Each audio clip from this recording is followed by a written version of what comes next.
ಈ ಮನುಷ್ಯನಿಗೆ ಕಷ್ಟ ಬಂದಾಗ ಮಾನಸಿಕವಾಗಿ ಹಾಗೂ ದೈಹಿಕವಾಗಿ ಹಲವಾರು ರೀತಿ ಬದಲಾವಣೆಗಳನ್ನು ಮಾಡ್ಕೋಬೇಕಾಗುತ್ತೆ ಮತ್ತು ನಾವು ಮಾಡ್ಕೊತೀವಿ. ಅದನ್ನು ನೋಡಿ ಬೇರೆಯವರು ಯಾವ ಥರ ಬೇಕಾದ್ರೂ ತಿಳ್ಕೊಬೋದು, ಆದರೆ ನಾವು ಅದಕ್ಕೆ ತಲೆ ಕೆಡಿಸ್ಕೊಳೋದಕ್ಕೆ ಹೋಗಬಾರ್ದು.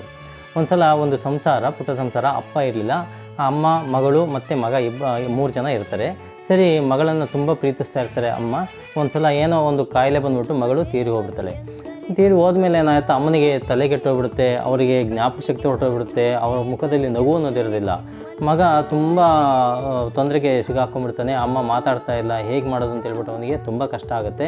ಸರಿ, ಹೀಗೆ ಏನೋ ಮಾಡ್ತಾ ಹೋಗ್ತಾ ಇರಬೇಕಾದ್ರೆ ಎಷ್ಟೋ ವೈದ್ಯರನ್ನು ಮೀಟ್ ಮಾಡ್ತಾನೆ, ಆಗೋದಿಲ್ಲ. ಅವರಮ್ಮ ಹಾಸಿಗೆ ಹಿಡಿದು ಬಿಡ್ತಾರೆ, ಮಾತು ಬರ್ತಾ ಇಲ್ಲ, ಅವರಿಗೆ ಜ್ಞಾಪಕ ಶಕ್ತಿ ಇಲ್ಲ, ಇವನೇ ದುಡ್ಕೊಂಬಂದು ಅವ್ರಿಗೆ ಊಟ ತಿಂಡಿ ಎಲ್ಲ ಕೊಡಬೇಕಾಗುತ್ತೆ. ಹೀಗಿರಬೇಕಾದ್ರೆ ಒಂದು ಸಲ ಏನು ಮಾಡ್ತಾನೆ ಅವನು, ಅವರಮ್ಮನನ್ನು ಏನಾರು ಮಾಡಿ ಹುಷಾರು ಮಾಡಬೇಕು ಅನ್ನೋ ಉದ್ದೇಶದಿಂದ ಅವರ ಅಕ್ಕನ ಬಟ್ಟೆಯನ್ನು ಅವನು ಹಾಕ್ಕೊಂಡ್ಬಿಟ್ಟು ಅವರ ಅಕ್ಕನ ರೀತಿ ವೇಷವನ್ನು ಮಾಡಿಕೊಂಡು ಅಮ್ಮನ ಎದುರಿಗೆ ಬರ್ತಾನೆ. ಅಮ್ಮನ ಮುಖದಲ್ಲಿ ಸ್ವಲ್ಪ ನಗು ಮುಖ ಕಾಣಿಸುತ್ತೆ.